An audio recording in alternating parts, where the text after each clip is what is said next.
Hi, this is Charles Nenner. It's already the 2nd of January 2022. We want to take a look at our expectations for this year, 2022, in the equity markets. Last year, there was a lot of volatility in Nasdaq and crude oil, which was very good for us. And this year, we expect to see a lot of volatility in equity markets. Now, in order to understand a bit what the underlying situation is in the equity markets, I bring up a couple of charts that we're also going to send out in our Sunday update today. The first chart I want to show is the amount of stocks above their 200-day moving average. The 200-day moving average is very important since institutions almost automatically buy when a stock gets above the 200 moving average, 200-day moving average, and they sell when a stock gets below the 200-day moving average. By the way, this is actually in every asset class. Now, if we go here to the left, we see that before the summer, there were a lot of stocks trading above the 200-day moving average. And if we go here all the way down to just before year end, we see that the amount of stocks that were trading above the 200-day moving average was not even half, was a very small percentage, which means that the underlying strength is dissipating in the equity markets. The next chart that is very interesting to take a look at is the New York Stock Exchange on top. And let me move myself out of the way. And the new high lows on the bottom. And what we see is that although we're making new highs are not supported by the amount of new highs. That means is very few stocks are making it happen. Actually, what we think about on Wall Street is that you got generals and you got troops, and the generals are leading and the troops are staying behind. And the generals are still leading, but at a certain moment, they cannot keep the market up.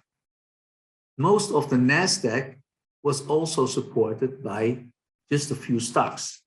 And what about those stocks? Well, they are very expensive.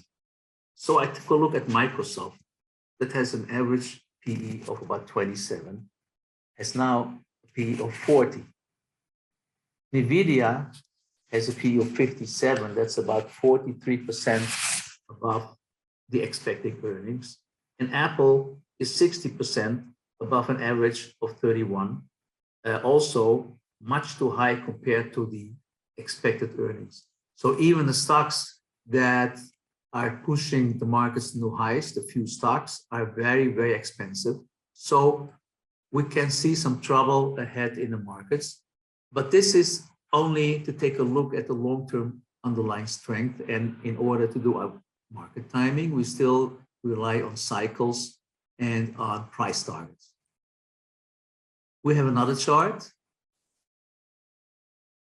Now, this gives the numbers as we see them on the left here, the 1 month high, the 1 month low. We can go for 3 months, 6 months, and 52 months. Again, it's going to be sent out soon, so you can take a look yourself. But what you see is that although the Nasdaq is making new highs, the 1 month low is almost as much as the stocks that are making a high. So also here, only 50% of the stocks are supporting the new high. And again, the underlying strength is not as good as we would think just looking at the index. Then we have one more chart here that says on the bottom the McClellan Oscillator. The McClellan Oscillator has also different ideas of how to predict stock markets. It can be looked up on Google what it really is. But the interesting thing is, and important thing is, that every time it's around this level here on top, on this line, the weakness is coming. Now again, it's saying that the weakness is coming, but it doesn't say exactly when. For that, we need our cycles and price targets, but it makes us conclude here that markets are not as strong as they seem. Then we have one more European market, and that is the FTSE. And we see here exactly what the other markets also showing. The FTSE is doing reasonably well over here, just made a new high. And the problem is at the bottom, if you look here, then they're almost, well, not almost, but the high-low index is very low. So they're not a lot of stocks that's making new high, while the index is making a new high, which is another warning sign.